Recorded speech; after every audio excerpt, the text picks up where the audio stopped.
Good morning, Ohayo gozaimasu. Today, I'm gonna make a ham and cheese sandwich for breakfast for my family. Ayan, i-alternate lang natin. I'm gonna use cheddar cheese. I-alternate lang natin paglagay, ham and cheese, and then ilagay na natin sa panini pan. Moving on, magkakaroon po tayo ng sliced apple at also orange para easy to eat na ng mga bata. So, ayan guys, ako naman talagang gusto kong buong apple ang kakainin ko diretso, walang slice. And then I also prepared garlic rice para naman sa kids, sometimes naghanap sila ng kanin. So, ihahanda na natin yan.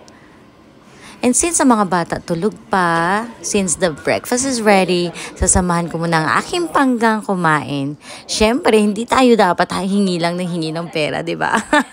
Kailangan dahil isi-serve natin ng ating mga asawa. And of course, kahit sobrang simple lang ng ating breakfast, masaya na yan. Basta katabi na ang kanilang magagandang asawa. Wow, love myself.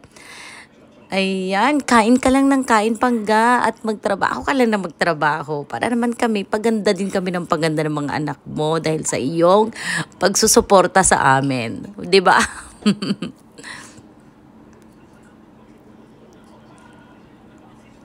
And finally, gising na rin si Dodong. Today guys, si Nene kasi talagang sobrang dami niyang ubo kagabi. So si Dodong lang yung ipiprepare natin para magpunta sa school.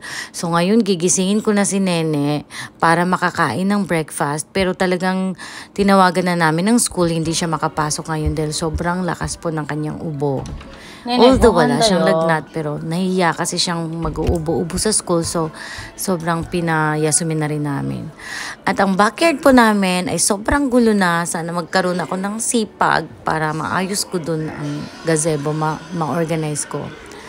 And yan, hindi ko na po nakunan. Pagkatapos namin mag-breakfast, pinipare ko na si Dodong, hinatid na namin si Dodong sa school. At si Pangga naman, nagbaybay na kami. And of course, may kasamang kiss.